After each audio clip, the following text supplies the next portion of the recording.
Well, good morning, and we're going to look at Isaiah 14, which has got good news for Israel. Let's read from verses 1 and 2 first of all. The Lord will have compassion on Jacob. Once again he will choose Israel. He will settle them in their own land. Foreigners will join them and unite with the descendants of Jacob. Nations will take them and bring them to their own place, and Israel will take possession of the nations and make them male and female servants in the Lord's land. They will make captives of their captors and rule over their oppressors. Now, it's always good to remember what the historical situation was. Judah was a weak nation. Israel would be utterly defeated by Assyria. Judah would almost be defeated by Assyria. And then many years after that, Babylon would completely defeat Judah and destroy Jerusalem. They would be an oppressed people.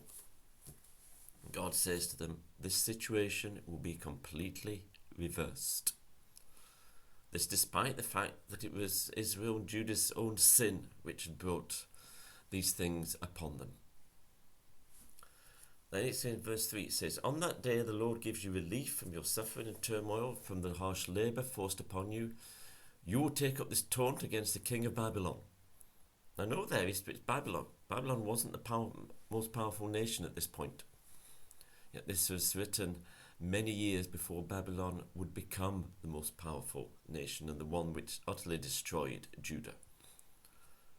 How the oppressor has come to an end, how his fury has ended.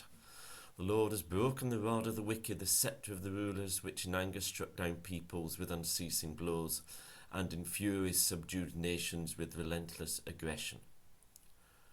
All powerful, oppressive, violent nations will be destroyed. If you look at history, it's happened. Now, obviously, they can do a lot of damage in their time, but they will all fall. And then let's go on to verse 12. You have fallen from heaven, morning stars, son of the dawn. You have been cast down to the earth, and you who once laid low the nations, you said in your heart, I will ascend to the heavens. I will raise my throne above the stars of God. I will sit enthroned on the mount of assembly, on the utmost heights of Mount Zaphon. I will ascend to the tops of the clouds. I will make myself like the Most High. But you are brought down to the realm of the dead, to the depths of the pit. And we can see a reference to Satan in there, who wants to be above God.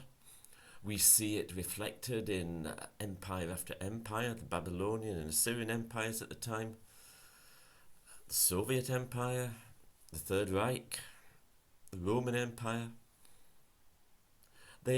Men become obsessed with themselves and think we are all powerful, but we are not.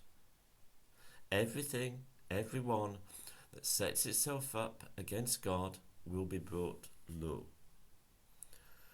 And remember that Jesus said, first of all, we need to bind up the strong man and then ransack his goods.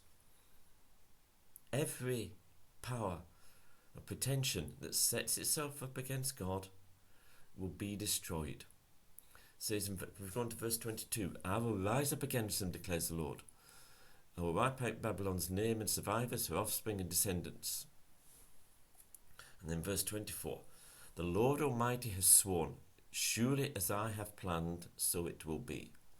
And as I have purposed, so it will happen. I will crush the Assyrian in my land, on my mountains. I will trample him down. His yoke will be taken from my people, and his burden removed from their shoulders.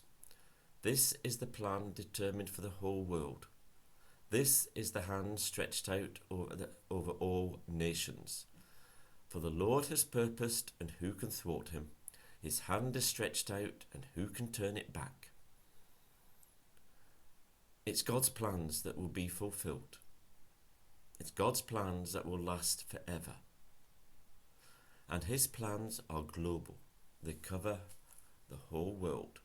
And whatever the situation is, those things hold true. Goodbye.